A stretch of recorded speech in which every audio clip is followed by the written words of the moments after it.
killing mechs or accomplishing the conquest objective, and so on and so forth. So the first drop, it's the lightest drop. It's 4 light mechs, 4 medium mechs, and it's played on skirmish. And generally, let's see, the map is this time Frozen City.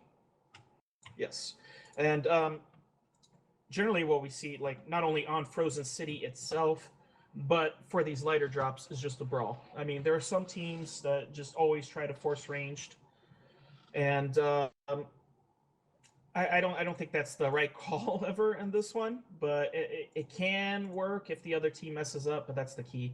But we're probably just going to see 2 brawlers going at it. All right, Yeah, so everything I else think you're should be hot a micing, surprise. by the way.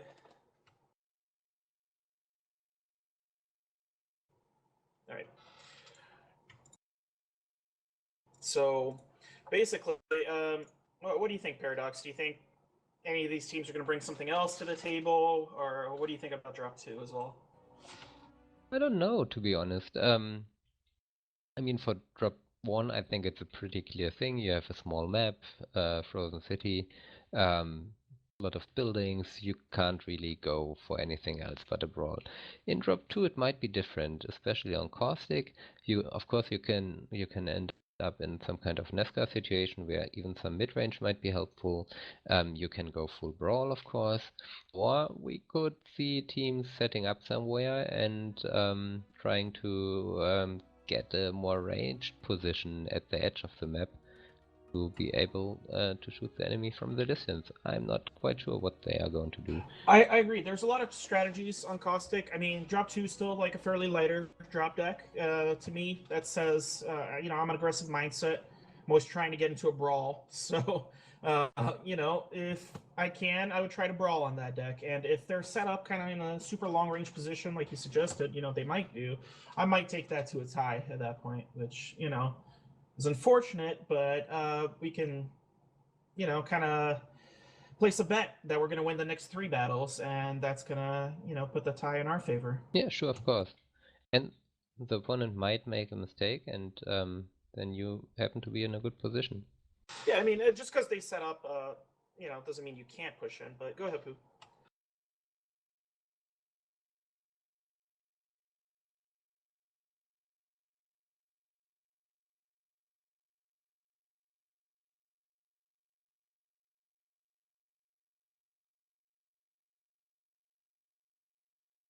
All right, so I see Frozen City Knight here. Yeah, it's a skirmish.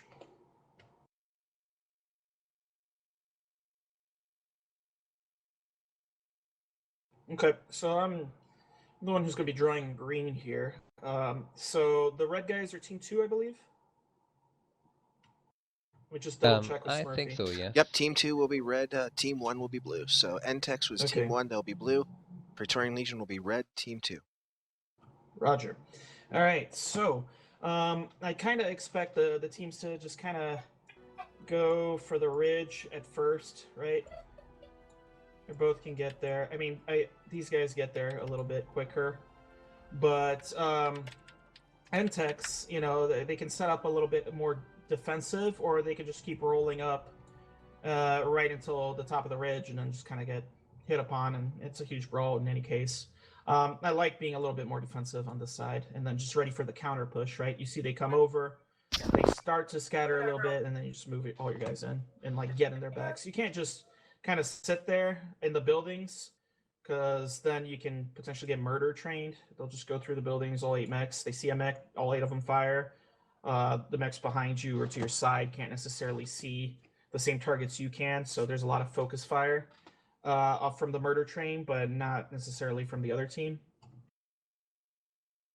And I wouldn't be surprised if we see some of the lights to go around here to get into the backs.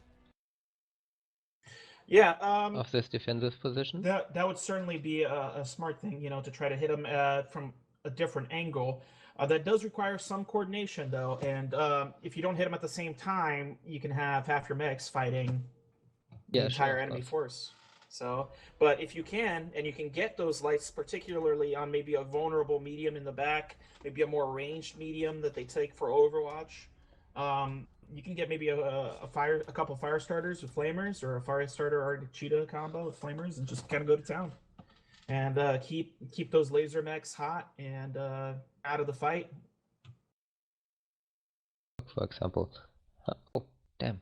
How do I redo this?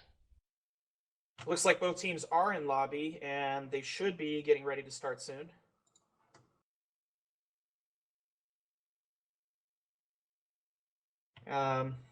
Switchblade from Praetorians asking if their lances are set, so they're getting that ready now.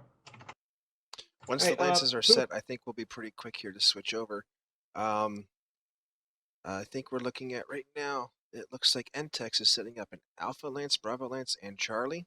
Though they are moving to, yep, looks like still switched. We've got the Praetorian Legion is still set up in Alpha and Bravo Lances. No, they looks like NTEX is back in Alpha Bravo. Okay. They're just switching some stuff around. Oh, wait, definitely going back and forth. They can't make up their mind. Alpha Nope, Charlie, huh? Alpha Charlie. Wait, nope, no, Alpha. Okay. This is the game of musical chairs here. Musical chairs. All right. If they're trying to having fun with us. I think so too. I think they're doing this intentionally to give us a little extra time to go through and work out the details. All right. It does seem like all of NTEX has readied up. And yep, they're saying they're ready. And now PL moves. So if you take a look at the map, can you bring the map up real quick? Map is still up. Okay, still up. All right. The lances, like I believe this is Alpha, this is Bravo, this is Charlie, and I believe Alpha, Bravo, Charlie. So what we're going to be seeing here is Bravo, Charlie from Praetorian Legion. So that's right there. And from NTEX, Alpha, Bravo, they're going to start kind of far away. So that's fine. You know, they're probably going to have their light mechs in Alpha, if I had to guess, for NTEX, and they're just going to catch up and kind of hit around this area and group up. And simultaneously, I think PL is probably going to group up around here, and then we'll see what happens at that point.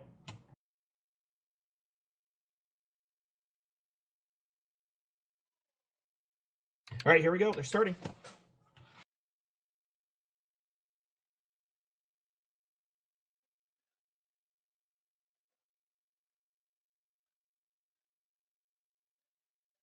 Okay, we are live in match.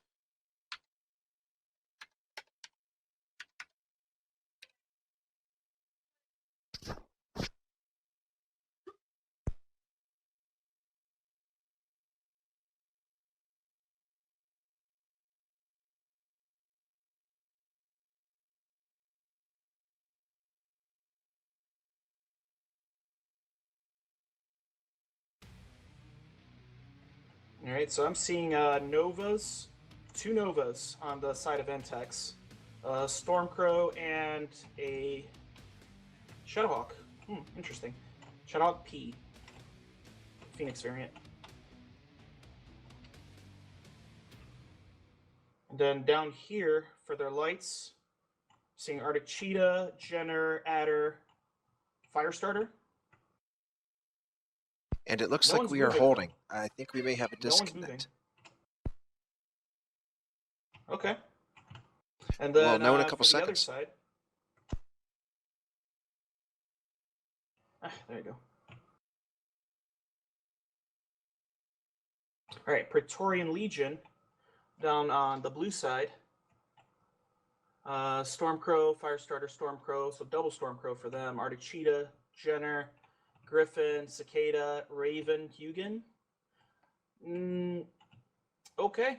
Hugin and Oxide, very solid choices. A couple missile brawlers. You're going to be firing the entire time, basically, on this cold map. And, you know, I think we're about to see, like we expected, just a very good brawl from both these teams.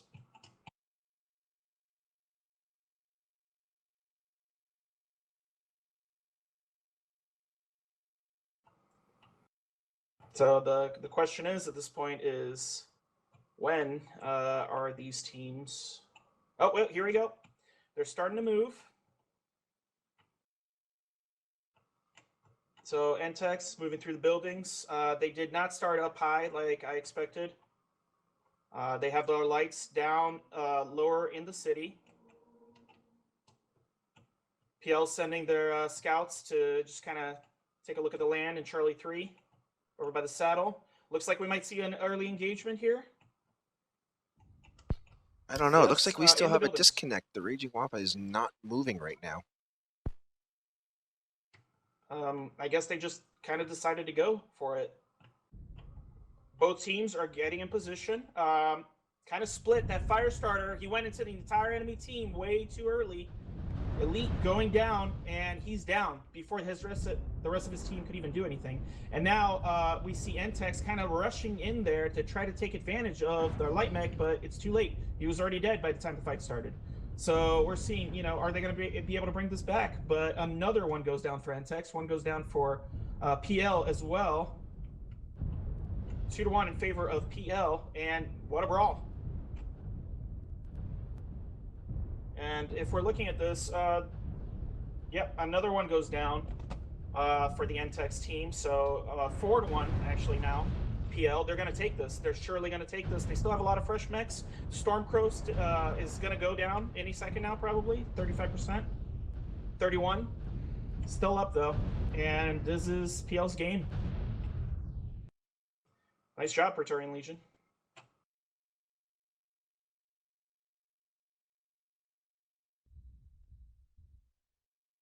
And I have to say, it's really unfortunate. That light should have realized that he was in front of the entire enemy team, and that he shouldn't have been there, and kind of rotated out and come back into the fight. You don't want to be the focus fire as a light for the entire enemy team, like pretty much ever, even in these light drops where there's a lot of lights. So until your mediums are in the fight, you kind of want to stay back, and maybe he should have looked at his minimap. Maybe his friendlies should have looked at their minimap and said, dude, you're way out of position. You're way too close to the front, or you're losing percentages. Get out of there. And it looks like now they're going to have to go find that Jenner. I think they have a good idea where he's at since he hasn't moved from the start. So that's their goal now, is to take this last one out. But I do have to say, for having, you know, a disconnect, not bad. You know, you managed to kill 2 mechs. You gravely wounded another, 46% Griffin. I think, you know, if it hadn't been for that slight timing error at the beginning, NTEX could have really taken this one. You know, assuming, of course, that Raging Wampa was also in the fight. But, you know, unfortunately, we won't know, and that mistake did happen. So this is PL's game. It seems like they might be waiting to see if he reconnects. No, they killed him. All right. There you go. 8-2 in favor of Praetorian Legion.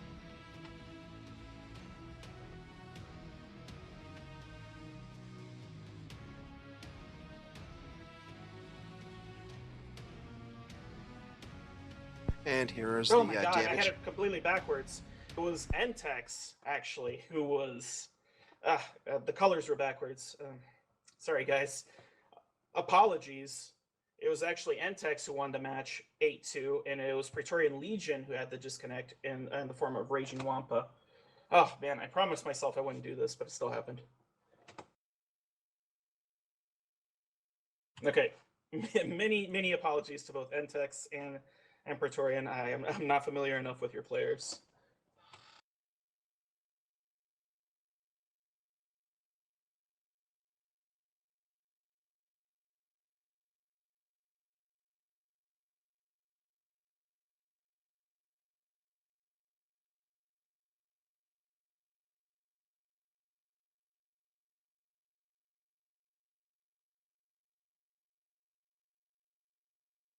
Okay, here we are to the drop. We are now NTEX up 1-0 the Praetorian Legion. Our next drop is drop 2. Let's bring up the map and see what we can see.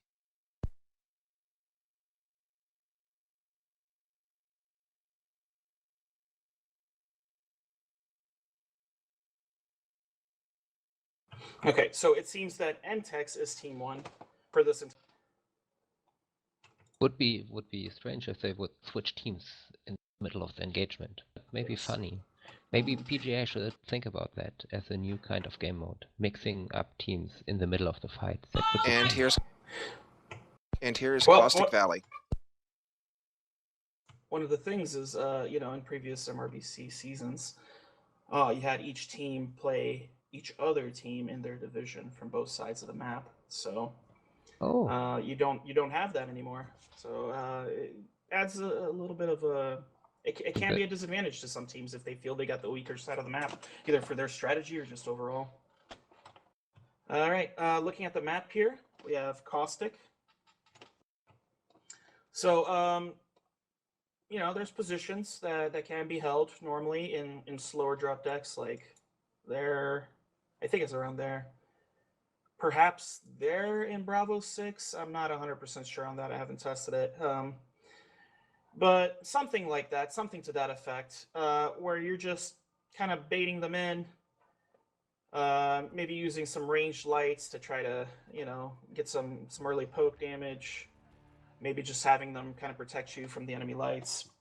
There's nothing really to fight over since it's skirmish, so if they do that, you always run the risk of the enemy not wanting to engage. And then you're just kind of sitting there. But what I kind of expect will happen again is just a brawl. Have both teams just kind of head over to the Caldera. They'll scout it out. Maybe one of the lights will go in a little bit too much, and that'll start the engagement. Or maybe one whole team will just push in there and take it, and just they want to be aggressive. And if the other team, at that point, the other team can either push in there themselves, or they can wait to be pushed on in Delta 3 or Echo 3 or whatever, or whichever side. This can really be done from both sides. One of the problems with the new Caldera, though, it's not as easy to get in there as it once was. There's rocks, there's little paths you have to take, right? You can't just go straight over there or every which angle. Nowadays, you have to, with the new map, you have to, take the specific paths into the Caldera. That can slow down a team a little bit. Maybe your heavy's towards the back, and because he has to kind of go to the side a little bit, he doesn't get into the fight for the first 8 seconds. That can swing games, especially in Division 8. Probably not as much in Division E, but it's still an advantage. Now, another team could also just be a little bit more mid-range, and once they see that the enemy has gone into the Caldera, they just kind of pull back, maybe to Charlie 5, maybe to Echo 5, maybe to Echo 3, or Delta 3, Delta 2, and just kind of try to get a little bit of distance from what they perceive to be a brawling team. And then they'll receive it. They'll probably have a couple brawling lights, maybe even a couple brawling mediums, and then their main force, which is their Overwatch, two or three mediums with long range, and then of course their heavies probably have long range. So everything is possible basically in this drop. Yeah, I mean, Caustic. This is why I like Caustic. There's a few things you could always do in it. The new one's very interesting, complex map. It is a hot map though, so that generally doesn't favor laser builds quite as much. You see a lot more DACA on it. I like that. And considering, of course. Say again? SRMs, of course. Yes, SRMs. I mean, SRMs are great on this map. DACA is great on this map, but I mean, I don't think we have the tonnage for DACA, unfortunately, because I would like to see that maybe a drop 3 or drop 4 on Caustic, Conquest, some DACA, a couple DACA heavies, maybe a couple DACA assaults, but not to be. I mean, maybe we'll see some Jaeger mechs or maybe a 3 Ultra AC5 Eben. I've seen that before. I don't think they're great right now. The Jaeger, it's just too vulnerable, really. It almost always has to have an Excel, and if not, it's going to be so slow, it's not even going to be worth it. So... Yeah, in the match we casted last week, Smoke Adders versus Clan Widowmaker, we actually saw a lot of Jaeger mechs. I'm curious if we are going to see this again this week. They were quite popular in the drops we saw. Though I don't favor them, I mean, that doesn't mean that other people don't. So yeah, I mean, it's entirely possible we will see some Jaeger mechs. I'm down. Bring on the Jaegers. What they do have going for them is great mounts and a lot of damage per second. So if you can make those Jaegers work, if you can keep them out of focus, because they are those fragile mechs with ammo everywhere and an Excel engine. If you can just keep them out of focus towards the back or of the line, and no light really sees them and gets on their back, you can just wreck. Well, it looks like NTEX is set. So Team 1 is set. Team 2 is now adjusting to the Team 1 set. So Team 1, NTEX is in Alpha and Bravo Lances. And Team 2, Praetorian Legion, is setting up in Alpha and Bravo Lances as well. We are Will they both take the positions closest to the caldera? So let's see which one gets there want first. To brawl. And we got a ready from Praetorian Legion. So we're probably dropping rather quickly.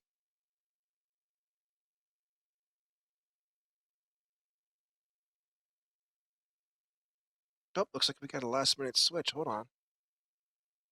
Team 1 is now switching to Alpha. Oh, they're back to Alpha and Bravo. They were just switching up which mechs were in what order.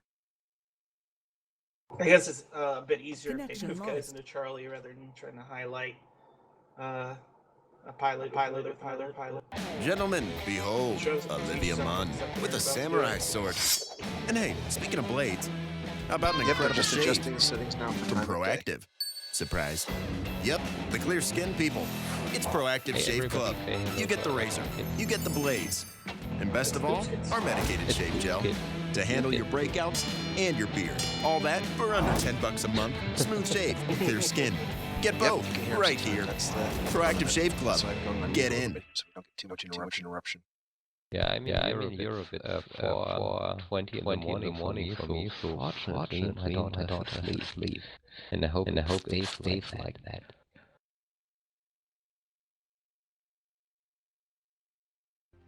Looks like you're gonna need about another minute because there's some TS issues on the side of NTEX.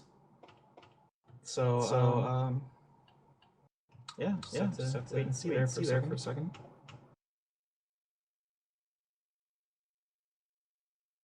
Yes, I think the TS server just went down. I was just on it. I had to disconnect. So their server is down. So they have another. They're just gonna need a minute to get set up. Oh, that's good news, at least. It's nice when you have a secondary team speak. I think they've got one or two. I know their team has something others speak to. They have a secondary service. It's not team speak based. They use for us for communications. Yeah, I've used Dolby Axon with some friends before. It's actually pretty good. And you don't need to own your own server. You just kind of like hop in there, and you can set yourselves up as if you were in a room. Like this guy's to my right, this guy's to my left. It's pretty cool. So I mean, love TeamSpeak, but just saying there are other options.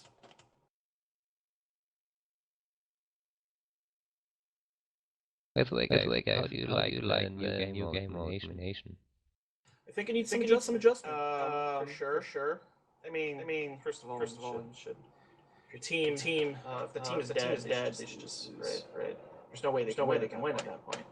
And then secondly, I think maybe you should switch the area around the map, not make it so static it's in the middle. Maybe you have like five possible locations, and then it's like okay, from that location, and then it switches to another.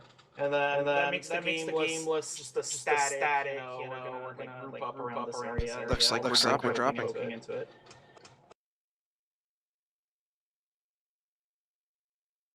Here we go. We are live. Caustic drop two. I'm looking forward to that. My bad. It'll be a draw. What do you guys think? I'm betting brawl. I am too. It's the most logical for the heat here. They're probably gonna have Doc which is why Jaeger mechs. So come on, check the builds. Well, we will as we get in. We're just wait. Power up. They're gonna actually be coming in and drop ships. This is one of the new maps. So see some fancy flames. And they really did do an excellent job with this caustic rework. It's a beautiful map. Actually, I like how it's better on other time of days. I don't like playing during other time of days. Other times. Okay, so if we look at the mechs here, Right, We on the have- side of Entex, you have a Jaeger. So There you you guys go. called it. You guys called it for sure. And I see a hunchback 4J. Right. So interesting. Arctic Cheetah, Wolverine 6R. I believe that's the DACA one. Am I correct on that one? I think so. Yeah, so 6E, 2E, you guys are saying DACA. They have a traditional Black Knight, so we'll see that. And a Stormcrow D. So, and then on the side of PL, we have Nova, Black Knight, Ebon Jaguar, Stormcrow, Nova. Looks like they like the Novas. They're gonna keep with them. You know, not as tanky as some other mechs, but you can use those jump jets to your advantage. And But I believe that is a Nova focus on the C, right. so that would be a DACA Nova. That is not a small pulse laser or small ER large. Or sorry, small ER large, small ER laser.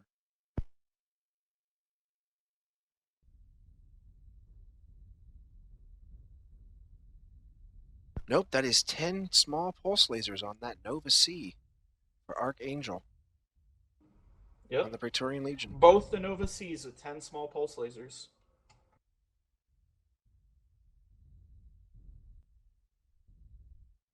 So we are set up here. It looks like they are going just to the outside of the center. A UAV is up and Praetorian Legion has taken it down. It looks like NTEX is looking to keep a firing line while Praetorian Legion is looking to identify where the other mechs are going before they charge in.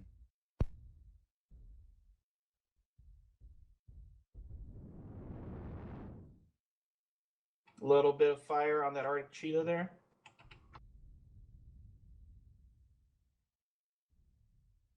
And Praetorian Legion is making their move. They are moving in pretty quickly here. They have one Gen or 2C who is trying to flank.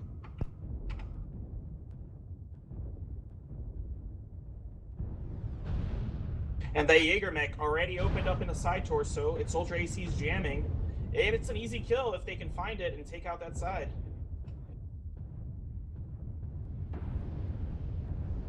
And it is a mess. What a brawl here. And we have the Nova C down, first one. El Switchblade is the first one down. Stormcrow Prime is now down. 1-1. That Jaeger takes out a mech. Or comes close to it.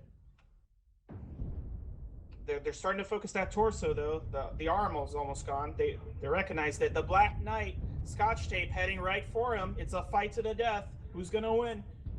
And Elysium Rockstar comes out with that Jaeger mech, doing some serious work. He's still alive somehow, putting out double Ultra ACs. There he goes down finally. It is now 4-3 in favor of Entex over Praetorian, but let's see how much they can keep that up. Stig trying with his Stormcrow desperately to take out the Arctic Cheetah, overheats, gets killed. Plasma Nitro, the Arctic Cheetah, going after a Blackjack. He's pretty hurt, cord both side torso and CT. He can be taken down by both these lights. He goes down. All right, it is 4 left on Entex side, 2 left for Praetorian Legion. It looks like it's going to go for Entex. Arctic Cheetah, Plasma Nitro, almost overheating himself to death here.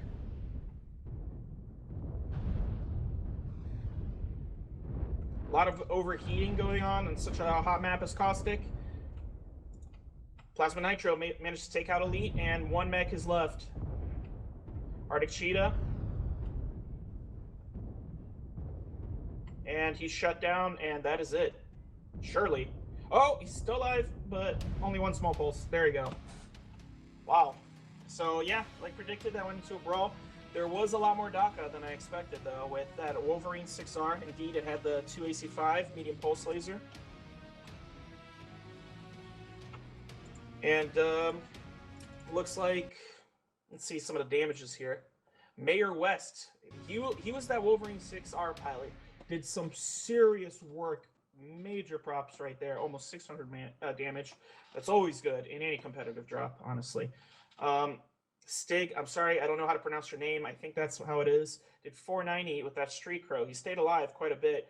Not a bad call, right? Streaks are allowed in drop 2. There are 4 mediums and 2 lights. Streaks aren't the best against mediums, but they're not the worst thing ever. But if you can catch those lights out early and do a lot of damage to them, that can be really good. If you're focusing on the mediums, it's okay.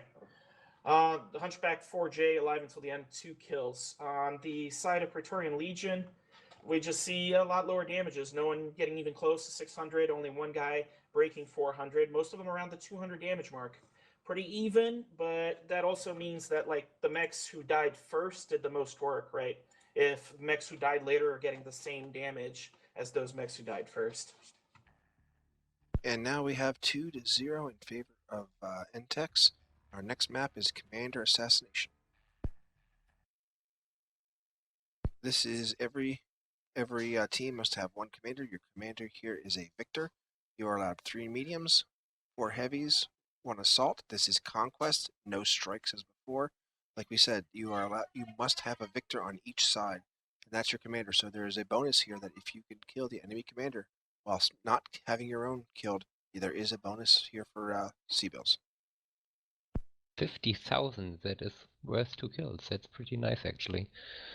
So as well, this will be on Polar Highlands, and let me switch over to the map if you gentlemen want to cover the tactics for this.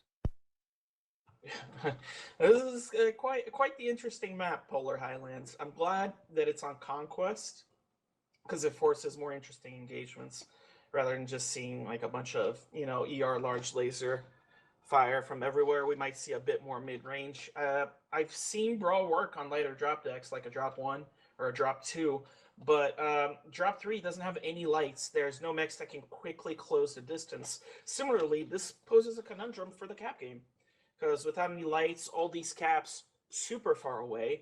And let's realize that PGI just made a change to Conquest, and that is, even if you kill the entire rest of the enemy team, if the Conquest goes on, if they have all the caps and you can't uncap them in time, they can win. As well, remember, with this patch, there is no starting positions for the caps. You have to start with 0 positions, so you have to cap to start here. Yep, so, I mean, it's going to slow down the game a little bit at first, because they might send their whole team just kind of running towards, Gamma or Sigma, next to the spawns. The spawns are a little bit changed. I see them now. They're a little bit off to the side.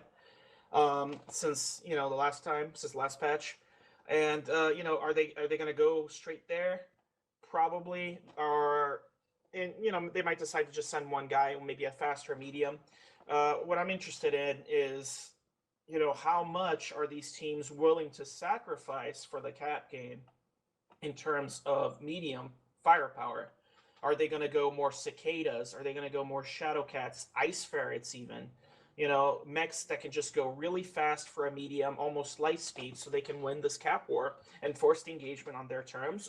And even if they lose that engagement, they can still possibly win by caps. It's such a large map. It takes so much time to go from one cap to the other that, we'll just really have to see here. Yeah, and due to that, you don't start with 1 cap point.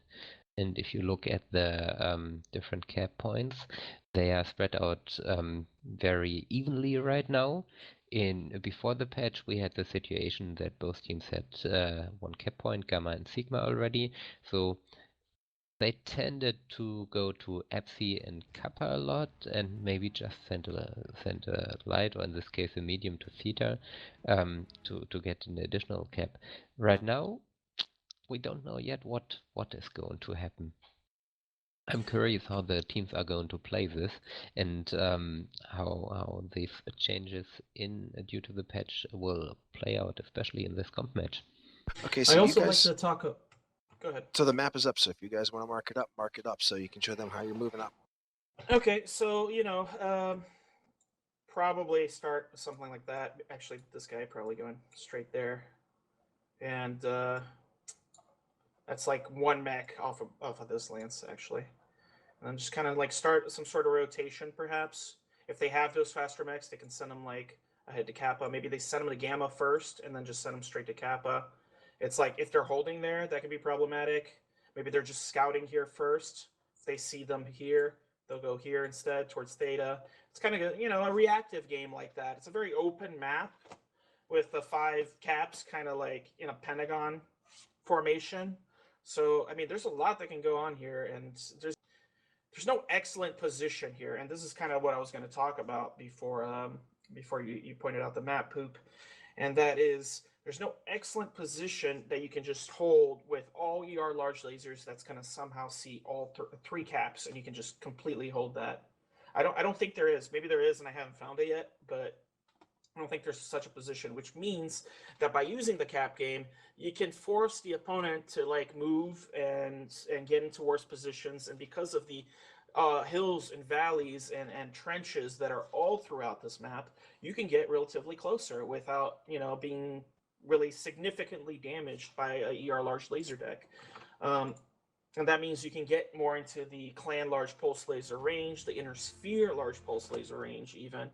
I don't quite think we're going to see Brawl because, I mean, it is polar and, you know, I mean, that's extremely risky then. I mean, you can play the cap game like that, but I mean, maybe we'll see the three mediums, right? Maybe they'll make them into a pack of medium lights almost, you know, Shadowcat, Ice Ferrets, whatever. And then those mechs will have like shorter range equipment to fight for a cap point, perhaps. But I think we'll see a lot more mid to long range, but not so much of the extreme long range. Maybe one or two of those mechs on either side. But then again, this is Division E, and in Division E, anything can happen because I mean, the meta is not necessarily set for these guys like it is for Division A. There's a lot more wiggle room, I think, you know, on how you work your tactics because they're not always going to come at you with like the most optimal solution to a problem. So other things can work, and sometimes you see those other things work, and you decide to take them because it's the best for that situation right there. So there's much more room for more interesting strategies or more off the beaten path strategies, if you wanted to. Yeah, perhaps call it like that. Perhaps you're reacting to what you know your opponent has done in the past, which might not be a conventional strategy in and of itself. And so the counter to that strategy is another unconventional strategy. And so, you know, it can get pretty weird, but weird is fun, and that's what I like to see. And these Division E matches, and just like any lower division matches, really. And the only thing I hope that hopefully won't happen is that we get to see some kind of NASCAR situation where the teams don't even meet each other, but just both go for caps continuously and race around the map the whole time. Okay, well, we got the teams are getting set up in lobby. They're getting their lances set, so hopefully we'll be dropping in a few short minutes then. But if you guys want to continue, just to give you a heads up, we'll be dropping shortly.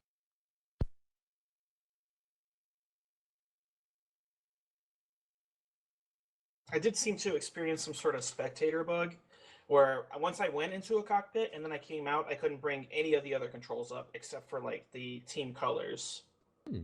On like highlight the mechs in the team colors.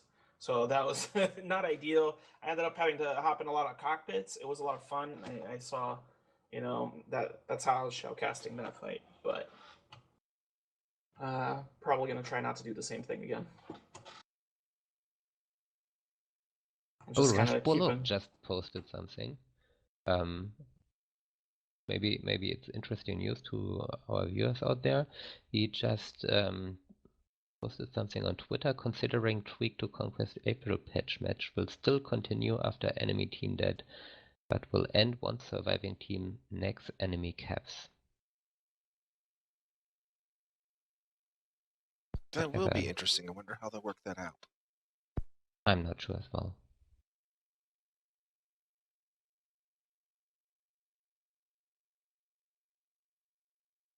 Looks and like somebody pointed out that in Domination, it's pointless to continue once the enemy is wiped, because they can't win anymore. And Russ Bullock answered with, "It's a 60-second timer." I mean, he has a point there, but still, do you really need to do that, Russ? Come on. I mean, that's kind of part of the problem, though, because we already have so much downtime in Mechwarrior. You know, I'll play Unreal Tournament or something. It's the constant action. Here, you know, it's the only game I can play that I can bring up another game and play. Someone said that, and I'm just quoting them right now, right? I'm sorry, I can't give you credit. I don't remember who said that, but I mean, it's true, and that struck me, and that's why I'm saying it now. It's like I can go to a browser and play like a little mini game or something, or maybe if it's like a turn-based game, I can take a couple turns on Civ 3 or Civ 4 or 5, whatever. You know, actually, we want to tried cut that that down. today. Have you tried that before, Avatar? What? Have you tried that before, playing Civilization or something Okay, like we are that? dropping, guys. Yeah, a couple Yeah. times. Yeah, I did it today for the first time. I ended Alright, up here we go. playing Here too we much go. Civilization. Oh, we go.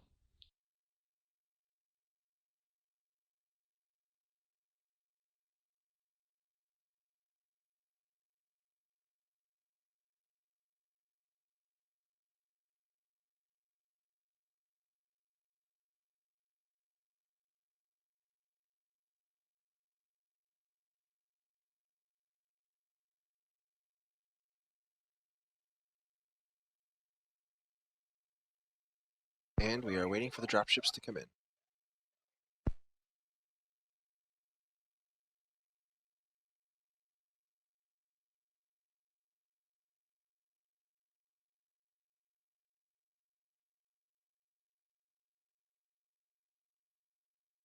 You know, I really like how this map looks at night as well. It's kind of beautiful, eerily. But I Yeah, also it like is. how clear it is, even at nighttime. It's not, you know, a frozen city haze. No, Well, the sky frozen is city really is nice, isn't it? frozen city in the night. You can still see. Yeah, but the sky, excellent work there. All right, here we go. They're coming in. Here come the dropships. It looks like for Team 1, we have a Hunchback 2C Timberwolf, a Cicada 3M, an Ebon Jag Timberwolf, Forcer 4R, a Hellbringer, and a Victor 9B for their Commander Assassination. And it looks like Team 2 has brought a Stormcrow, Thunderbolt, Nova, Timberwolf, Ebon Jag, a Nova Prime. So that's 2 Novas again, and a Victor 9B and a Black Knight. I think that might be a close range deck they're going with for the Praetorian Legion. That Cicada 3M tells me that they could possibly going for the cap there with Entex. That ECM and the ER large lasers that they can carry can make for an interesting cap time. Yep. Very interesting. Oh, seems to have some slight spectator problems again. Excuse me. It looks like Dom the Destroyer and the Stormcrow for Praetorian Legion is off on his own. He is starting the cap over at Sigma. The rest of the team seems to be sitting up by Kappa. They decide to kind of pull that strategy there on Team 2 side. PL just kind of sending one mech to Sigma and then moving the rest to the next cap point. Or no, they're sending one guy to Kappa as well. Yep, they're sending one. They're going to set up in between. In the meantime, it looks like Entex is figuring out if they're going to finish capping Gamma or move on to Theta. They did stop capping, but looks like they're still holding there slightly.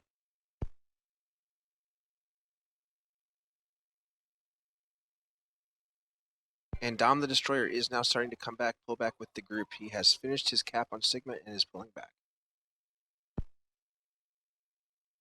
In the meantime, Entex is moving towards Theta. It looks like they're going to continue the cap movements here. I hope this doesn't mean we're going to see that NASCAR that you had mentioned there, Paradox. Yeah, it definitely is starting to look a little bit like that. I think PL wants to get a third cap before Entex takes Theta here.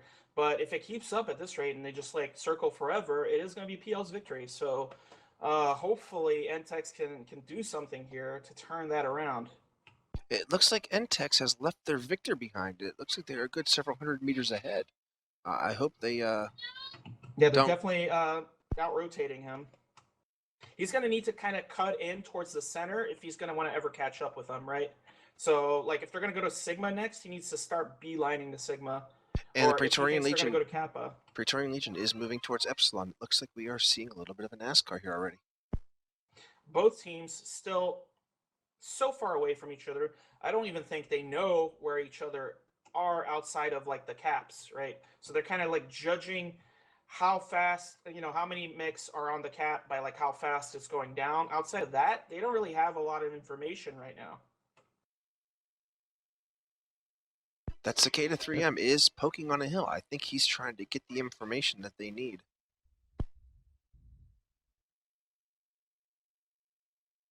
He kind of needs to be a little bit far from the main group. Okay, that Cicada 3M is 1 Ultra AC5 and 2 medium lasers. He is a brawling Cicada 3M. That is an interesting build. That is a very interesting build. I don't play a lot of Cicadas, so that's darn near close to stock. That's a close to stock Cicada 3M. All right, looks like looks like NTEX is kind of like moving to cut off PL. They know they're not going to win the cap game if this goes on forever. So they're just kind of moving in an intercept course, like kind of shifting towards Gamma as we speak. Between Gamma It looks and like we Epsilon. got some They spotted long-range them, I missiles going on there. Oh yeah. Both teams are definitely fully aware of what's going on at this point. It's can PL get into a good position before NTEX closes the range here? I do believe Praetorian Legion will have an advantage. They do have cover. They are sitting up behind the buildings in some firing lanes. It looks like NTEX is going to have to come straight through them. Yeah, but because of those buildings, you know, they can kind of cut to the left as well. So, but it looks like PL doesn't really want this fight. They're kind of retreating a little bit further back. And why there we should go. they? They're trading now. Why should they if they have the cap advantage? That's true. If PL like really wants to force the cap game here, that would be really smart because I mean they have the advantage. They got 3 caps. On the other hand, though, NTEX did bring that cicada, so if things worse comes to worse, they can send that cicada off to decap a couple points, slow the game down themselves. Maybe they should do it right now. It looks like NTEX is still trying to flank. The LRMs. Yep, they brought the LRMs, and that looks like the LRMs are coming from the Victor. Yeah, they are coming from the Victor, and you know that's a little strange to me. I think if you wanted to bring the LRMX, you could put it on a better chassis for that and use the Victor for something else. But you know that's what they want to do, and it seems to be working actually. I mean, they're hiding there now, but I mean they do have those Novas, right? I'm seeing medium lasers from those Novas. Yes, I believe you are. I think that's what I'm seeing as well. Right, so those Novas are not some sort of brawling Nova. So because of that, I'm kind of favoring Team 1's position right now. NTEX is running away with these armor percentages. And Archangel in the Nova C is out of position. They are starting to fire. He's down to 64%. Yeah, and look at how the engagement is going. Look at how the engagement is going. NTEX is kind of spread out, and PL is just kind of clumped up. And now they're starting to move. They're making a leftward movement to try to catch out some of these mechs. Archangel is down. That Nova C is down. They're more spread now, but I think they already lost the armor percentage. But, yes, Elite in the Timberwolf C is down to 59%. He's in the center, and it looks like he is getting a beating. PL doing some good work, though, catching up, taking down Plasma Nitro, 41% on Elysium Rockstar, 71% on Exploit, and it's a red 71%, so something's open on him.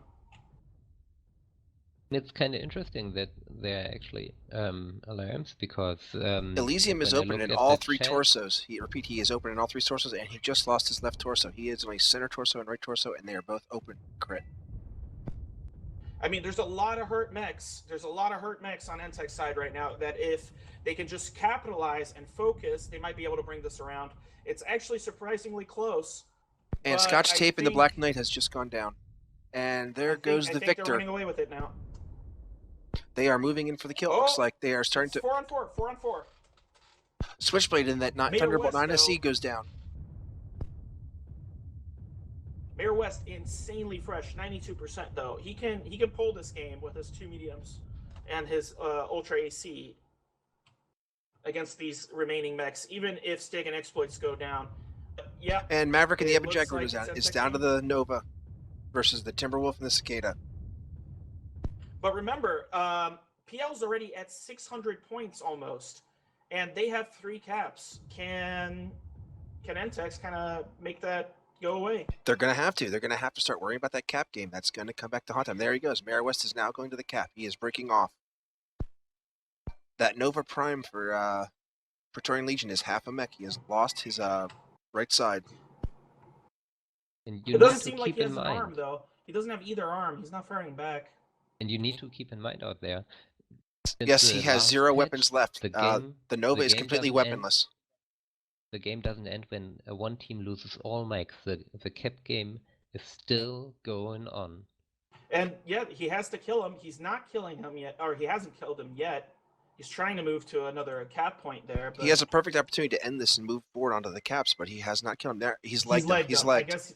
I guess that's fine enough. That's a good strategy. He can't move to another cap then. He can't get there fast enough.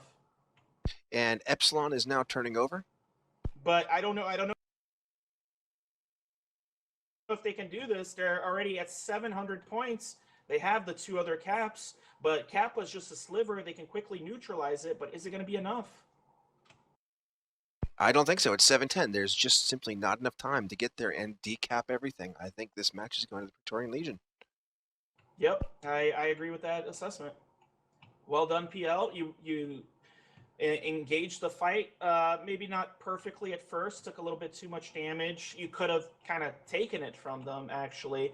But regardless, you knew you had the cap game in hand, and you just bought the time you needed. And so, mad props.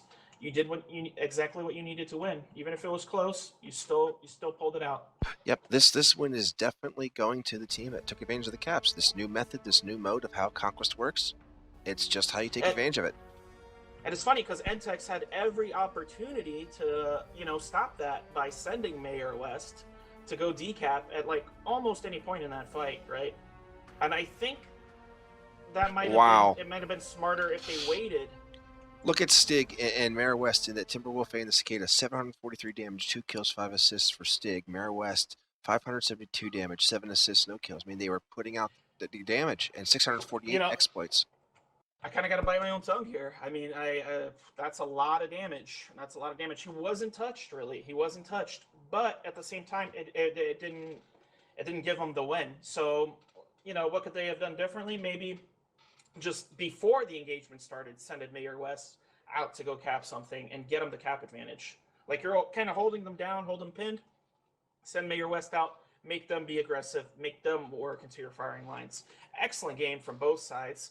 I think, except for Archangel, who I think got armed early, and it's just at 61 damage. Good damage spread from both teams. Plasma Nitro probably went down first for PL side, but yeah, excellent match. I really like the fight. I like the use of the caps. I like how close it was.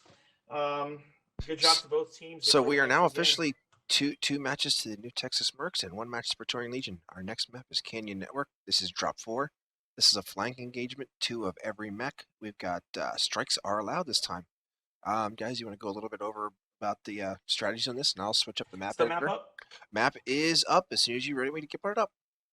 Okay, so this is an interesting map for this tonnage weight. For drop 4, it is 2-2-2-2, so you got 2 of every weight class, right? And that means that a lot of different strategies can generally be pulled off. I wouldn't be surprised to see one team kind of holding, or rather, map is up. The red team holding in kind of like these 2 positions, overwatching Theta, right? They have lines of fire towards there. They send their lights in, get Theta, get out, control Epsilon, control Gamma down on bottom, and then they just hold the 3 cap and make the enemy move onto them, right? And then I also wouldn't be surprised to see the top team here, blue team, team 1, going straight for some sort of Epsilon brawl, right? Turn the corner, brawl into them.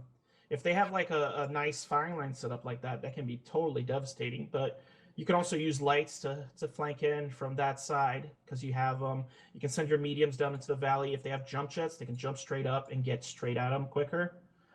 Or you can do the same thing from the other side. Here, let me erase all I've drawn.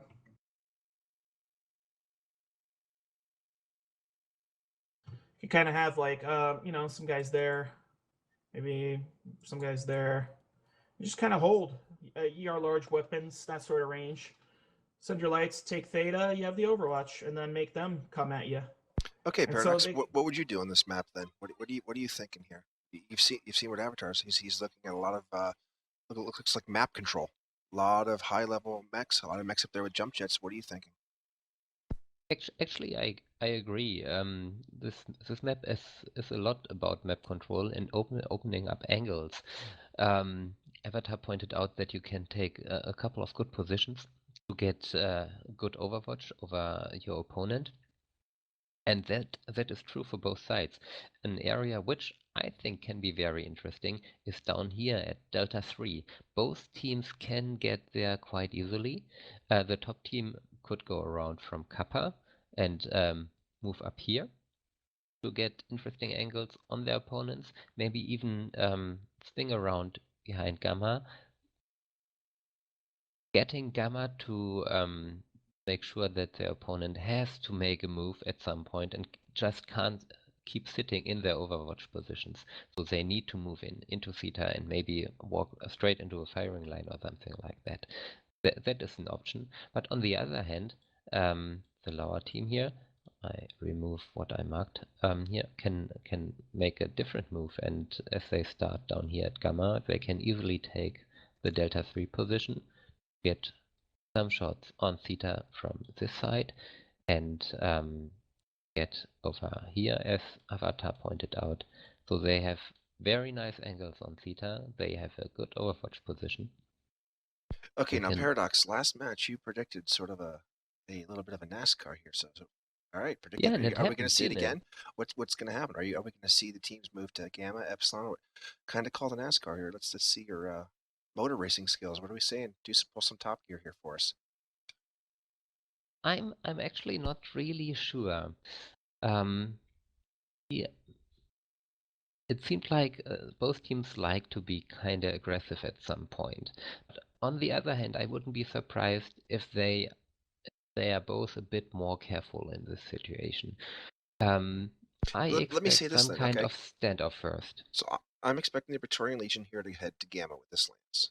Second lance moves to Epsilon. Once the team is finished with Gamma, I'm expecting them to move to Epsilon, group up. If they don't head to Theta, I'm expecting them to take a second turn, possibly heading for Sigma. Now, chances of them heading to Theta probably aren't that good. I mean, we see what they did last match with Cap. I'm thinking move to Sigma is secondarily. Now, I'm not expecting them then to move to Kappa, and this is going to depend on what NTEX does. I'm expecting them to go from Sigma, then over to Theta. Now, to kind of give you an idea what I'm expecting NTEX. So if I'm NTEX, I got my first lance heading to Kappa, my second lance heading to Sigma. Then I'm expecting them both to head to Theta. They brought brawler mechs each time. So I'm expecting the lances to kind of split. Yeah, I'm expecting a brawl Theta. I expect them to move to Kappa, Sigma, and then move to Theta. Like I said, in the meantime, I'm expecting the Praetorians to move to Gamma, Epsilon, Sigma, then to Theta. I'm not expecting them to move to Theta from the start. You know, I wouldn't be surprised to see a brawl here, but you know, if it did happen, what I see often is like teams just kind of going to the Epsilon side here, and I wouldn't be surprised if there was a huge fight just right on Epsilon as both teams go to grab it. You know, if they start one lance there, down on bottom, start, you know, right there, right here, and all the teams just like beeline for Epsilon. I've seen that happen both in pug matches and comp matches quite a lot from teams in all sorts of divisions. So I wouldn't be surprised if both teams brought brawl if they were trying to make that sort of scenario happen. The thing is, if you are looking for that sort of brawl strategy and you're kind of moving around the map like Poop was saying, so let me erase what I've done here. So, you know, they go here to here. Well, if the enemy is kind of like just crisscrossing over the center of the map, cutting corners, you know, they can get to points much quicker than you can if you're just rotating with a brawl deck or around the outside, and you're scared to poke up because you can't fire back, right? And you just have some lights gathering intel. And if the enemy lights are able to like pinpoint where that brawl force is, and you get more of a range deck, you can perpetually play this NASCAR game very well.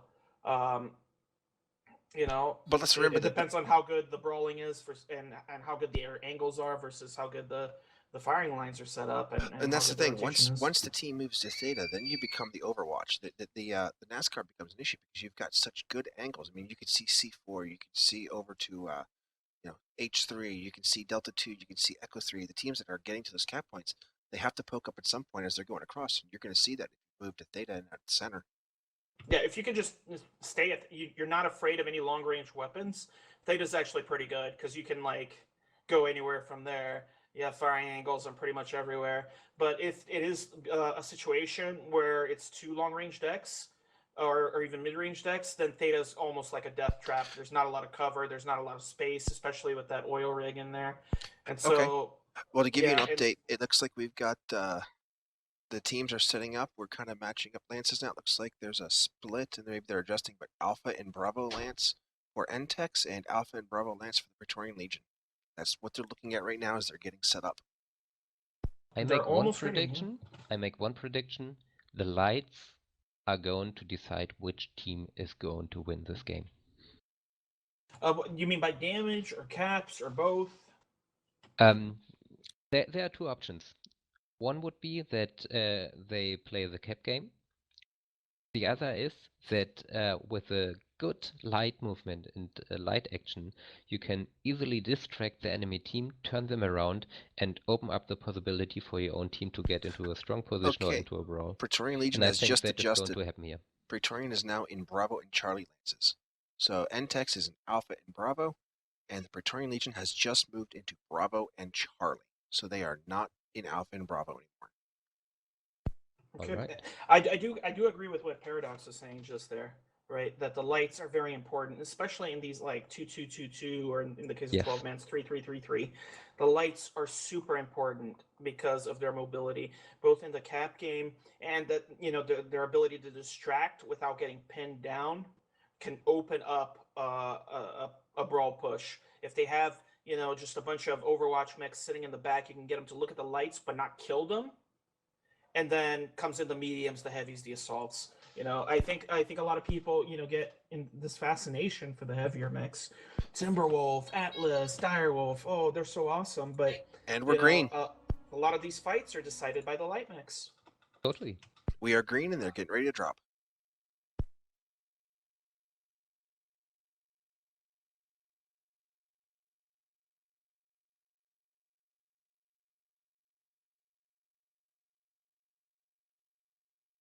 So I wonder, how much is PL going to invest into the cap game now, considering that that's what won them the last drop, and every time so far they've gone face to face with NTEX, they haven't been able to beat them, though they did get very close in that last drop. So I mean, it can be, as you can see, the engagement can matter a lot. So let's see if they can pull it off this time. Let's see if they're gonna just kind of do a more static strategy where they take 3 caps and kind of try to hold them, or maybe they'll surprise us.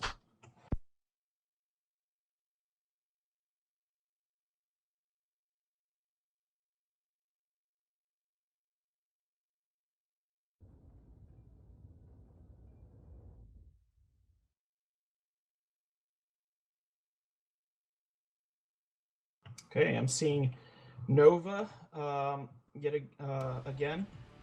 It's on the red team side. Double Atlases. Okay, I believe that's PL. Yes, it's PL Team 2 taking Nova. Double Atlases. It looks Atlas like a brawl S. deck. They are bringing Atlas S's for it looks like maybe a brawl. Yeah, and on the other side for NTEX, we got Mauler and Direwolf. So they got a bit more Overwatch, at least, on their assaults, and it looks like they brought a Cicada as well. They are looking to play the cap game on NTEX side. Mayor West still is he in that same build?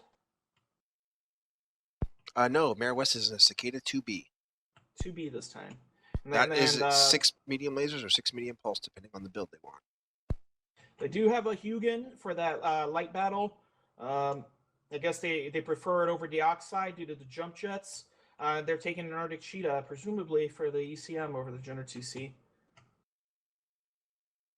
And it does appear that they are concentrating on caps this time. It looks like NTEX has got Gamma and Kappa, and they're looking like they're heading towards Theta, kind of like what I expected. Praetorian Legion is doing something a little different. They've taken Sigma and Epsilon, but they are staying together as a group this time. Looks like the predictions are yet again not on my side, at least for the early movement. And perhaps the loadouts. We did see that brawl deck from Praetorian Legion, so let's see how they try to engage. They're taking Theta finally, like you predicted, and that's gonna give them the advantage in the engagement if they can force some of these less brawly mechs. So the first Black Knight for exploits is 3 large pulse, 3 medium pulse. Mauler 90X is for Ultra sight on each other. I think NTEX just needs to play it slow here and kind of Overwatch, like, yeah, this is not going well, I don't think, so far. The Direwolf is down on the canyon. I wonder if he has jump jets to get out of there. He has 5 Ultra AC5s. I think those assaults might be a little mispositioned there. they might be out of the fight if they just if Team 2 just pushes over right now. If PL just pushes over into NTEX, I mean, they all either have to drop down or something. But PL's kind of like hesitating on this push. They have a chance, the Atlases, and they have a chance to take Theta. They are not taking it. They've had a chance. They've just ignored it. And we've got NTEX is taking the valley. They're heading through the C4 Valley right now. And it's unfortunate because NTEX kind of like slowed the roll and kind of missed their opportunity there with their Atlases. Also sending their Atlases over to the side instead of through the cut there. And it seems like NTEX kind of pulled themselves out of a terrible position. We are seeing a little bit of a center mass NASCAR here going. So we've got NTEX coming up to the C4 Valley. We've got Praetorian Legion coming around the backside of Theta, and it looks like some Arctic Cheetahs are fighting in the middle. Okay, I think now is the time for PL to go. They can still pull it off now. Most of their mechs are only 10 or 20% down. If they move in hardcore right now, they're close enough they can make this brawl work, but they can't have that one Atlas in the front way ahead of everyone else. They need to move in as a group. That Shadowhawk doing a good job getting some of those mechs to not focus, and it kind of looks like a failed push on the part of PL here. And the first Atlas S has been pushed backwards. He was actually running away from the fight. That first Atlas S, L Switchblade, he looks like he got up, he got too overextended, he was forced back. And you can't have this happen. Can't have your Atlases moving back. The second that they're moving backwards is the second that you're probably losing the drop, right? Because that means that. And we lost our first mech. Raging Wampa and the Jenner 2C is down. I mean, if we look at the percentages now, we can see that it's very clearly in NTEX's favor. The caps are in NTEX's favor. I really don't see PL pulling themselves out of this. They're stuck in that tiny little corner there on Theta. They're getting pressured hard. They don't know what to do. Arctic Cheetah has now spun off for Praetorian Legion. He is going off on the caps. Their first Arctic Cheetah is off and going on caps. Unfortunately, I just don't think that's going to be enough. NTEX has decided that they can win this fight. They're taking it to them hardcore, and the caps are only sitting at 350 versus 255. I mean, they don't even have the cap advantage right now if they go in cap. No, and they are now down 6 mechs. There's only 2 mechs up. The Timberwolf, he is down to 42%. He is not going to make that. Arctic Cheetah that's it. The Arctic Cheetah is the last one. There are now 7 mechs to go out chase that single Arctic Cheetah. So I think, yeah, it's pretty much done, right? There's no way that the single Arctic Cheetah can somehow outcap 7 other mechs. So it's only a matter of time until all the cap points are secured by NTEX, and they get a full win here with only 1 death. Maybe this Arctic Cheetah, it is pretty fresh, 81%. Maybe it can take one of these mechs down. But that should be all he can accomplish. Yeah. So the Arctic Cheetah is a 6 small pulse cheetah. His left arm is completely open, so he's a very hot mech to begin with, and he is damaged. So he takes a couple shots to that left arm, and he is losing 2 of his small pulses. And there he is. He's engaged with a hugging. Actually, don't mind losing those 2 small pulses, because I mean that is so hot that eventually you're going to run your heat limit anyway, right? And I think there it went. There, yep. Sure. Nope, it's almost there. It is orange. It is almost gone, and his right leg is now open. So he is open, left arm and right leg. He might, if he hurries, he might be able to kill this Hugin. And he's legged. Yep, he is, and his right leg is up, and there he goes. He's been legged. Both legs are gone. So that's how they took him down, as they legged him. Now the NTEX is going to have to go finish up this cap war. So right now they've got 4 caps complete. They'll turn over Gamma. There, it's turned over. They'll just finish the cap from here. Okay, so looking back on the fight, as you know, we count down the caps here. What do you think PL could have done better here, Poop? So I'm actually thinking what they could have done better is when they first started the cap, they should have had the light scouting a little bit more. So you notice what they did is they did a ball cap. So the team stayed together in a giant ball and capped in that manner. If that's what you're going to do, and you're going to cap with your heavies and assaults and mediums, let the lights go out, do some scouting, find where the other team is. And if they're moving towards Theta like that, you get to know that a little bit sooner rather than later. So what they could have done here is just got better information, got knowing what was going on a little bit sooner. And from there, probably what I would have done is I would have done a reverse of what I said at the very beginning. I wouldn't have gone towards Theta. I would have gone out and around. So NTEX had all intent of getting 2 caps and moving to Theta. That's what they were going to do. So if you're going to try to fight that, you're not going to run up into it. We've already seen now. This is that NTEX out-brawls Praetorian Legion at this point. So what you're going to do is if you've been out-brawled several times, don't get into the brawl. Keep a little bit of range. Keep them guessing where you're going. And at all times, let your lights know where you're at and what you're doing. So that's the goal of the information war. if that's the key, though, then they lost from the get-go with those two Atlas Essos because they were going for the brawl, right? They were going Perhaps for it, but didn't. I don't think they were into it, because the minute that first Atlas got into a brawl and started going backwards, I don't think that was full commitment to it. That was a half committed brawl. Okay, yeah, and I agree, and I totally agree, and I think, okay, so perhaps you've already had the drop deck set up. You didn't think you were going to lose to the brawl to these guys. You didn't practice anything else. You have to take these Atlases. You don't really know what else to do. Okay, fine. But when the opportunity for you to push arrives, you have to do it. Most definitely. Everyone has to get out there. And we all know the best thing about an Atlas S, you get two of them together, and you go together as a group. You stay together, you share armor, and you just devastate people with a 1-2 punch of SRM 6s and an AC 20. It's just devastating. And the damage just reflects their unwillingness to fight, really, here in PL's side. And, what happens when you just have Atlases kind of sitting there is you have ranged mechs just poking at them, lowering their armor, and all those structure buffs, all that firepower just goes to waste. They had two opportunities to push, one early on when the enemy's assaults were lower down, and I think it goes to show, Poop, that they didn't have the intel there. If they called that, then they kind of don't have to group up anywhere near as well, and they can just kind of push over the center and take whatever's not down in the valley. And they either have to bail and take some damage, right? And then they're all down in the valley and you're up top, or they stay up there and fight and lose a bunch of their mechs, which is an even worse option. And then the second opportunity came when after the whole rotation had happened, PL's mechs were very close, and PL's mechs were very close to NTEX, and PL only had about 10 to 20% down on each of their mechs, which is a lot, granted. The whole team is about down that much, but you can bring it around if you can get into the brawl and they have less brawly mechs, or you can get their lights behind the Direwolf and the Mauler and then just make those mechs useless. Meanwhile, the Atlas is just tanking like crazy, and it doesn't care. It has structure buffs. It's moving in there. It's doing a lot of damage, and it's tanking.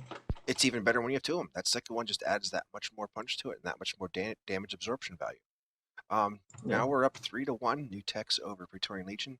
Remember, this goes all 5 matches. The idea here is that you can still gain a lot of important C-bills come later in the season. So it's not very good to give up right now and assume that you're down 3-1. You don't want to fight as hard as you can. Right now, this is the most important time because we've seen how many divisions decided by less than 100,000 C-bills. That's 4 kills. That's something you can accomplish in half a match.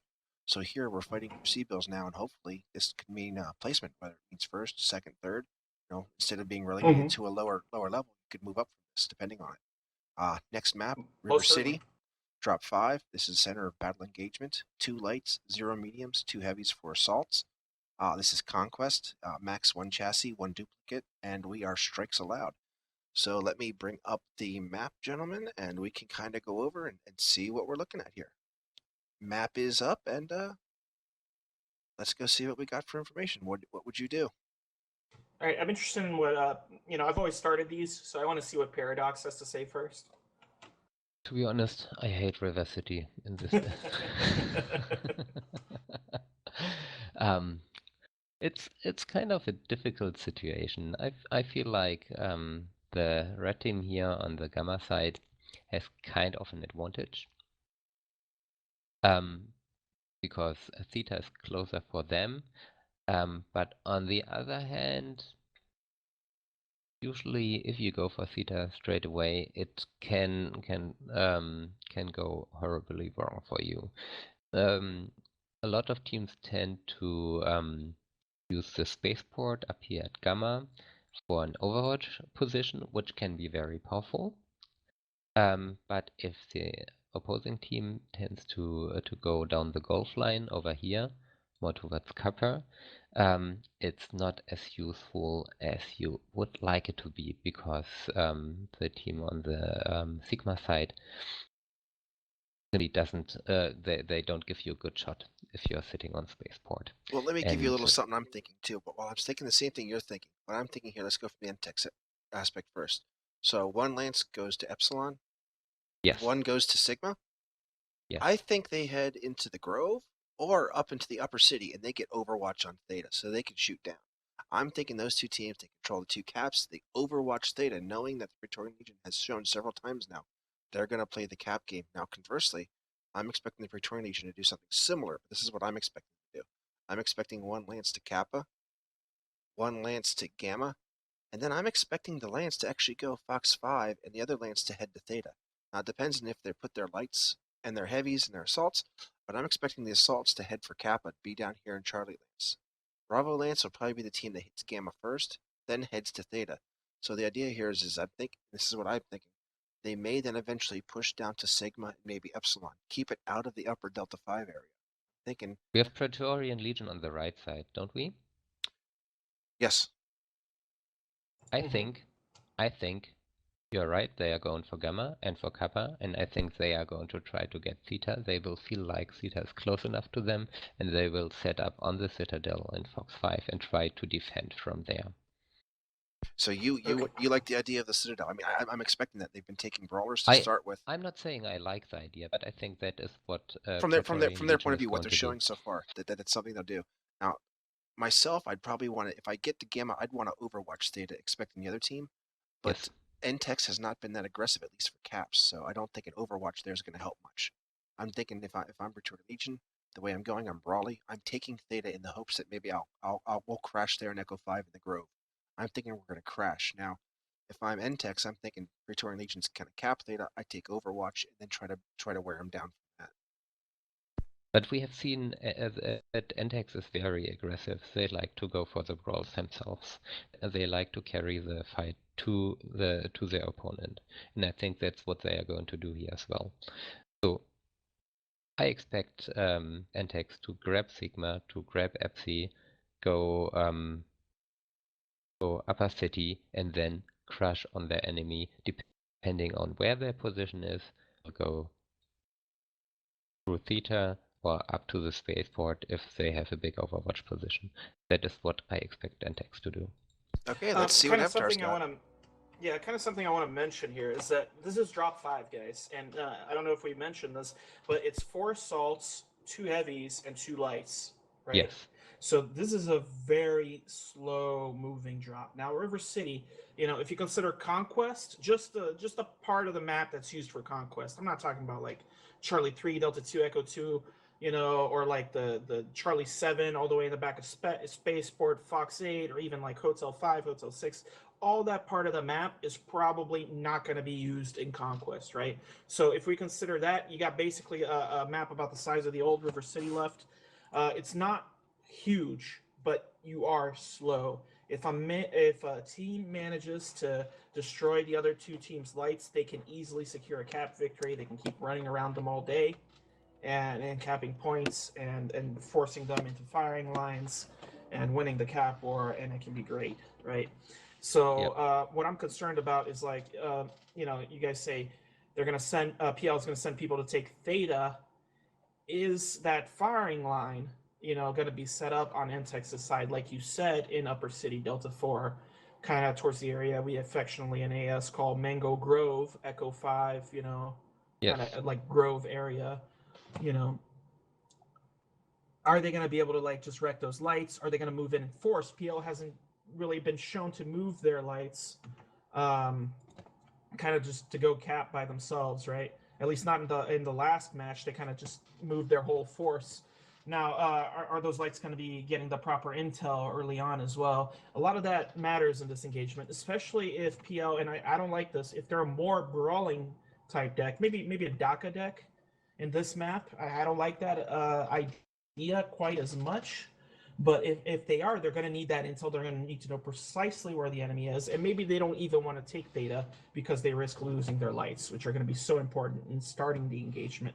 So you don't have one assault running into like a firing line of 4 other assaults. So that maybe those lights can turn around 1 or 2 of those assaults right as the push is happening. But okay, what have we seen so far from PL? So guys, I want to give you a quick update. So we have all the members are in. They are getting lances set up. So just so everyone's aware, we'll be probably dropping shortly, but all members are in. Praetorian Legion is all green. NTEX is now setting up their lances, going back and forth. But we'll be dropping shortly. We'll get you their lance drop setups as soon as we're ready.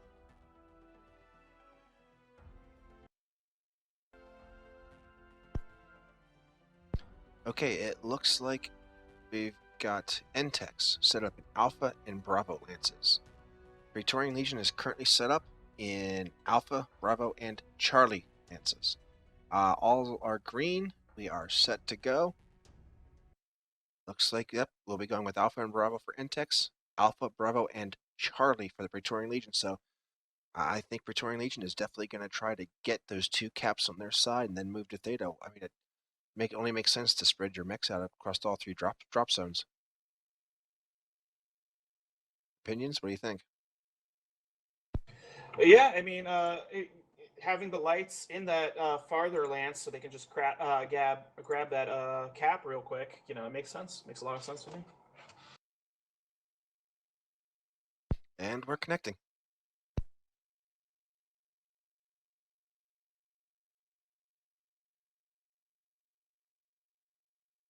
Once again, this is River City. This is Conquest. Strikes are allowed. 2 lights, 2 heavies, and 4 assaults.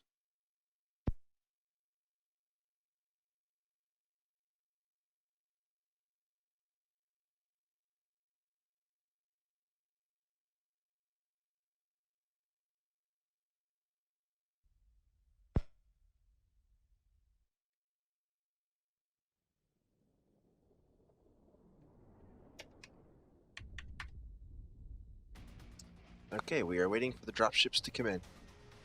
And looks like I see an Atlas and a King, 2 Atlases, King Crab and Banshee 3M, that's the laser one, on the side of PL. It looks like indeed they're looking to do a brawl, and I wouldn't be surprised if they cut straight into them with this. But what is that King Crab? Is that a Daka Crab? I'm assuming I seem to be having some difficulties. I can't pull the load out. No, it is a dual AC-20 crab. That is it. That King Crab is dual AC-20. That's even more brawly than I thought. So PL's, they need to go balls to the wall here and not stop their push. Group up well. Make sure that the enemies are like close enough. You can kind of approach through cover. There's cover here. And if they're given an opportunity like last time, they need to remember that there's got to be no breaks on that push. They need to get in there or it's all but lost. On the side of Entex, though, we see Maulers, Direwolf, and they're looking at a lot of Daka. And they are up in Spaceport, at least for the 2 lights. I'm sorry, they have a light and a heavy in Spaceport, so they split light and heavy, so their lights aren't even together. That's an interesting split. And they are setting up, it looks like, for range. They're not moving much past Gamma and Kappa, and it looks like, yeah, they are sitting back.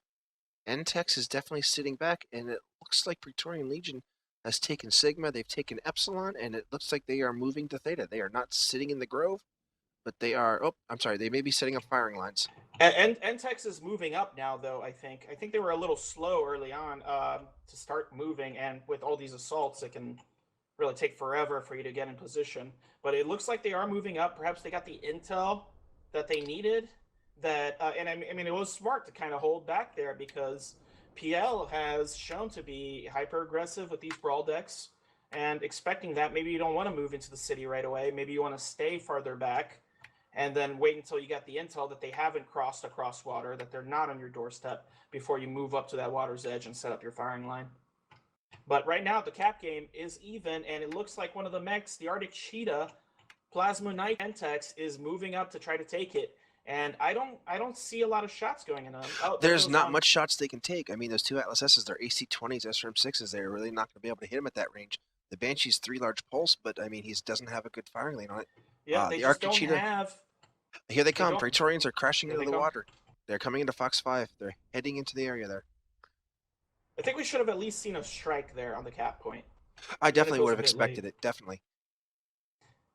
All right, and they're shifting over to the south side here with those Maulers. So the King Crab on the Entex side is 4 Ultra AC-5s. Mauler 90X, 4 Ultra AC-5s, 2 smalls. Looks like they went 3 Ultra AC-5s in the 1 Mauler X90. That's really strange. Only 3. I never run it without less than 4, but he's only got 3. Maybe he's worried about heat or wants more ammo. either do the 5 AC5 or the 4 Ultras, never 3 Ultras, but it looks like Hydro Kyle just got heavily punished for poking around into that firing line, and it looks like they're kind of doing like a rotation. Entex has caught onto it. They know what's happening. They're moving to meet them, have their firing line set. They're taking Theta while they're there, but they're taking There's a lot strike. of firepower. And Hydro Kyle's down. Hydro That strike Kyle. has taken him out. Hydro So- Kyle is out of position. He is in the middle of them. This can go really bad for them, but it doesn't look like they're punishing him. The Atlas really should be punishing this Arctic Cheetah right now for just sitting there. He's not. He's backing Drop up into strikes, cover. No, but there you go. Plasma Nitro down. So it's 1 light down for each group. I mean, if they slow roll this, it could come to a cap game. But looks like Evan Jaguar is caught out by that DACA train team. It just doesn't have any position to help out. No, and the or do Praetorian anything. Legion is backing up. Those 2 Atlases are backing up as well as the King Crab. No one's facing forward, and it looks like Entex is moving forward to take advantage of it. They are moving in to And- keep shooting. They have that Mauler up there on the 2nd level. Those Atlases, like, the best they can do is kind of back up and hope to try and shoot up at them. That's not great. 'Cause The King Atlases Crab need to is be out. moving Oh, through the King enemy. Crab goes down. He was sitting out in the open. He was just nothing but bait. And basically what's happening here is that Entex is working this corner, right? They're slowly working this corner. They know they have more range. And the Mauler only goes thing- down? Those Atlases need to charge in right now just to get as many kills as they can. Otherwise, it's game over for them. It If pretty those much is Atlases at this don't move point. in. I mean, Entex is taking advantage of it, and they are moving out as a group. You can see they're moving around that corner. They're not doing it single file. They're kind of focusing down the mechs as they come around. Yep.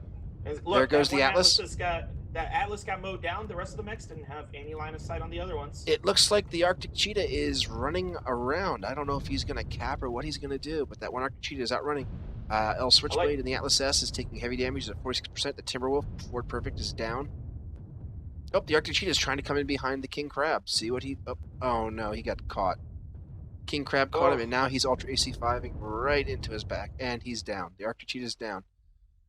And with all the mechs dead, it's a cap game now, Yep. and you know, it's pretty much Entex's win. There's no way. Yep, they have the time, they have the number of mechs, and yep, they're sprinting around now, finishing off the caps. And I'd like to, you know, I actually, it's not nice having to fire with those King Crab arms down from that center position. But regardless, I kind of like Mayor West's position because he was getting a different angle. You know, props to him for taking It was a the different initiative. angle, and in the meantime, everybody's too busy focusing on the Maulers. They completely Yep. forgot about the King Crab. Now let's see what They're happens so damage-wise. busy. Yeah, They're so definitely. busy working that corner. And then if they start focusing him, he can back up, and then the rest of the mechs can work the corner harder. It was pretty good movement by Entex there the entire match. Plasma Nitro, not so great, getting caught out. Should have been killed even earlier. I was just surprised to see him hit by that strike. I thought he was undercover. I thought he was under Oh, the you mean platform. Hydro Kyle? I'm sorry, yes, Hydro Cow. I thought he was Yeah, undercover. yeah. And I mean, I'm looking at it right here, and like, let's look at his corpse.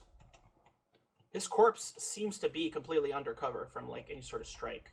So perhaps it wasn't a strike, perhaps it was something else, or maybe splash damage. Maybe he was so damaged in the side torso that like a point of splash damage is enough to finish it. And it looks like, oh, I wouldn't be doing this. Are they killing each other? No, Mayor West is just firing randomly at this point. And looks like he's Mechwarrior a has little just bored. crashed. You just crashed? I just crashed Mechwarrior. Yay! Good old Mechwarrior. You could probably reconnect in time for the scoreboard. Nah, I'm not even going to bother at this point for the scoreboard. I think we've got enough. I think you can give us some information here as we go through. I mean, we're Okay. at the point of capping right now. Yeah, so it's 570 cap. Shouldn't be long now, maybe another 20 seconds or so. But yeah, I mean, good job to Entex taking this 4-1. They outplayed PL. I mean, kind of a shame on that first drop there for PL. Having one of their mechs disconnect and just not be around for the fight. I would have asked for a redrop or something. See if, you know, if the enemy team could do that for us. No, but, definitely. You know, it was what it was, and they did have that one light who was over aggressive in that first drop. And if they worked on that, I think maybe they'd stand a better chance of winning the first drop. Outside of that, it wasn't totally terrible. It seemed like decent focus fire, even if it wasn't the best. It seemed decent from their side. It wasn't like all mechs are losing some percentage. A few mechs are getting focused at a time. That's what you need to do in a brawl. Yet they still lost it, being down those two mechs basically, one disconnect and one getting killed before the fight even started. So, guys, I know this is, remember, we're on a 5-minute delay, but I want to thank you guys for sticking around through all the different technical issues we've had. I mean, we've had pretty much every technical issue you can imagine. Stream key wasn't working, then the Twitch wasn't working, and we kind of had to do a roundabout. Spectator problems on his end, that came crashing on mine in the middle at the very end of the drop here. I'm seeing the damage here now, actually. What do you got? I could just interrupt you real quick. Okay, so the lights for Entex doing almost no damage. Raven Hugan 84. Plasma Nitro getting killed with 59 damage. But the assaults coming in big. Super Bill 650 damage. Stig 574, 410, 334, getting almost all the kills. Excellent work there from their assaults. Meanwhile, on the side of PL, we see some really low damage numbers. Around the same for their lights as far as damage, but their heavies did a lot less work. While the heavies on Entex did 450 average each, the heavies on PL side did 185 and 99. One Atlas S managed to do 532 damage, which I find really impressive when you're in an Atlas backpedaling, instead of going like straight at the enemy and just wrecking them. But I think they needed to be more aggressive when they have the chance. Like, okay, maybe they're not getting the best engagement early on, but like you still need to take as many mechs out as you can. I think they had the opportunity. If they'd have held their ground, tanked it out a little more, they definitely could have done a little bit more damage. The minute the Atlases turned around backwards, they're not doing any damage. All you're doing is soaking up damage without delivering any back to the people that are attacking you. And I think that is what happened during the whole match today. Entex, even if Praetorian Legion might have picked the more brawly decks, Entex actually played way more aggressive than Praetorian Legion did, and even went into the brawl against Praetorian Legion and pushed the fight when they didn't have the better brawling deck actually, but they played it like a brawling deck and played it very aggressive. They had good focus fire, and with their preference for Dakar builds, I think it was kind of hard for Praetorian Legion to stay in the fight and do something against Entex. You think maybe they were getting a little scared there with all that DACA? Just like, oh my god, I'm getting hurt. I'm just gonna start tanking, and then they just forget they need to fire and die. It's a cliche, but you got to remember, W for the win. I mean, you got to move forward. Going backwards isn't going to win you a match typically. Sitting back waiting for someone to take shots on you is just not how you're going to win. Mm-hmm. And then if you're backpedaling and every time you're getting shot up like ever so slightly, you're running for cover, right? Then the rest of your team, whoever stays out there, is getting focused, and that's kind of what was happening as they were working that corner, rather than the entire team just getting in there, armor sharing. We're brawlers, we can do more damage. Let's go. And they just start like falling back, and it wasn't terrible at that point. I think they were down like one more mech, or maybe two, but they still could have, pushed all their assaults around that corner and done a lot more at the end if they would just balls to the wall, go in there, pick a target, pick a next one, and go until they die. Instead, they're kind of getting picked apart one by one because every time one of the mechs gets hit by DACA, he's running for cover instead of being just like, it's one mech that's firing on me. I can fire back just as much, right? Yep. But yep. Well, guys, I want to thank you for joining me. I want to thank everybody for watching. I know that, like I said, we've had some technical issues we've been working through, but I want to remind everybody to, if you want to watch matches, follow MRBC on Twitch. If you want to keep up what's going on, hit the website, mrbcleague.com. Remember, there's going to be broadcasts pretty much throughout the weekend. MDM0 and Bandit B17 will be broadcasting multiple matches. They're going to be starting probably Friday night. They'll be continuing Saturday and Sunday. They may even have a doubleheader right here. They're looking at maybe 2 matches possibly in a row come Sunday. In the meantime, guys, like I said, follow us on Twitter. Hit the MRBC League at Twitter. You'll get up-to-date information. We usually Twitch goes live. Notifications go out. In the meantime, like I said, I want to thank everybody. I want to thank Avatar and Paradox, and thanks for sticking with us through the technical issues. This was definitely a fun one for our Yeah. second broadcast, trying to deal with all those issues at once. But hey, it's making us better for the next one. I guess it's time for some closing statements. Please, definitely, guys, give us a Paradox. review. What do you think? What's your opinions? Okay, so I mean, first of all, I want to thank both teams for giving me a chance to spectate their matches. That was certainly a pleasure to watch. I had a lot of fun doing this cast. Secondly, I want to just go ahead and say that it was a good series of games. I loved Drop 3. That was a super close drop. Various times I thought NTEX was just gonna like totally steamroll them, but PL kept fighting it back. And so good job to both teams for coming this far and doing as well as they did. A word of advice for Praetorian Legion is when you're going to take more aggressive brawl decks, be more aggressive, get everyone in there, get everyone in a position where they can push, and then do a countdown and everyone rushes out in the open, doesn't care if they die, because you're a brawl deck fighting against a range deck in close range. If everyone is out in the open and firing and focus firing, you're going to win. So good luck next time, and thanks for letting me watch. Paradox? Paradox, anything? Yeah, I can only agree to what Avatar said already. We clearly saw the more aggressive team tends to win the fight, even if they might not have the brawling deck. And NTEX showed us this today very, very well. Both teams fought hard, and we saw a lot of very interesting matches today. Unfortunately, I always had to watch the game with 5-minute delays myself because we have only 2 spectator spots and we're 3 people over here. I'm sorry. Yeah, that's totally all right. That's totally all right. But it was really interesting to, especially after we talked about what happened, to have a look at the game again.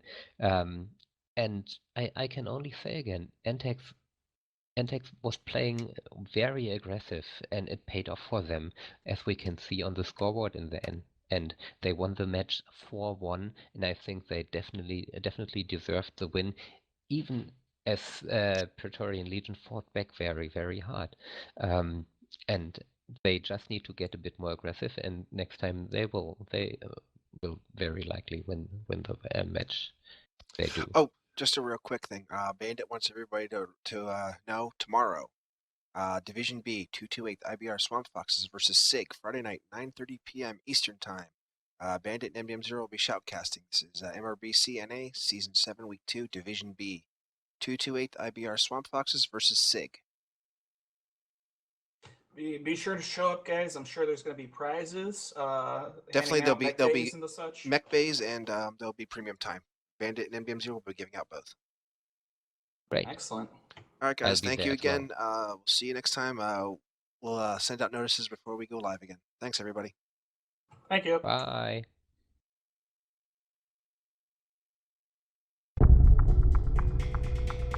It's totally a war. Cyberspace is the new theater. If you just take the I will host everything, you're really facilitating some dark stuff.